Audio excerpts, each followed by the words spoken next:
शेतकरी मित्रांनो नमस्कार. तर आपण आज अशा बागेत आहोत, साधारणतः त्या बागेची सेटिंग पूर्ण झालेली आहे.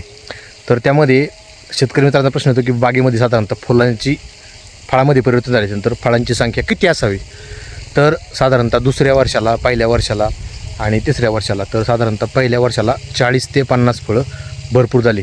तसे तर 25च पाहिजे, परंतु 50 फळं भरपूर झाली.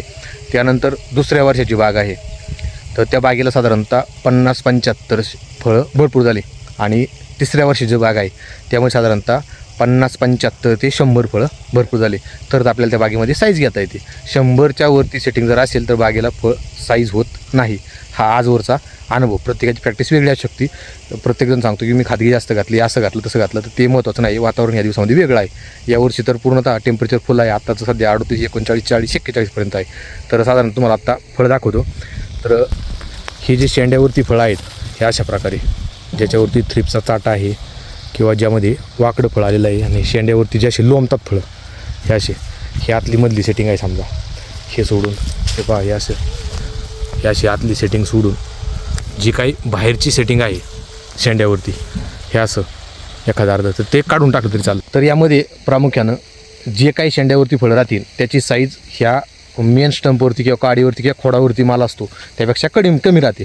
मग त्यामध्ये काम कसं करायचं, तर जे आपले फळं आपल्याला मालावरती साधारणतः झाडावरती फळाची संख्या मोजून मापून ठेवायची आणि जे फळं खराब असतील किंवा शेंड्यावरती फळं असतील ते 100% थिनिंगमध्ये काढून टाकायचे.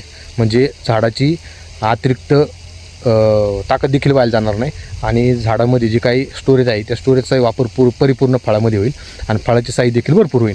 आणि शेवटच्या टप्प्यामध्ये बाकीच्या फळांमध्ये वेगळं काम आहे आणि डाळिंबामध्ये वेगळं आहे. जोपर्यंत डाळिंबाची साईज अत्युच्च प्रमाणामध्ये वाढत नाही, 250, 300, 400, 450, 500 हायेस्ट, त्याच्या पुढं जात नाही, अपवादात मग झाडावरती 2 किंवा 3 फळं आहेत तर त्या बागेचा सेटअप नाही आहे, तर त्या बागेत साधारणतः 700-800 ग्रॅमपर्यंत फळ जातं. म्हणजे त्यावरती कामच नाही काय केलेलं ती बाग धरलेली नाही. अशी अपवादात्मक परिस्थितीमध्ये 100% बागेला फुल साईज जर असेल तर त्याची किंमत 100% होणार. म्हणजेच झाडामध्ये जर स्टोरेज असेल तर 100% झाडाची साईज आणि फळाची साईज ही अतिउत्तम होणार. त्यासाठी आपल्याला फळं हे मोजून मापूनच ठेवले पाहिजे. तर यामध्ये प्रत्येकाचा अनुभव वेगळा असू शकतो, प्रॅक्टिस वेगवेगळी असू शकते. तुमच्या देखील भागामध्ये काय प्रमाणामध्ये फळाची संख्या ठेवता किंवा त्यामध्ये तुमचं प्रयोग किंवा तुमचे प्रॅक्टिसेस कसे आहेत नक्की कमेंटमध्ये कळवा. धन्यवाद.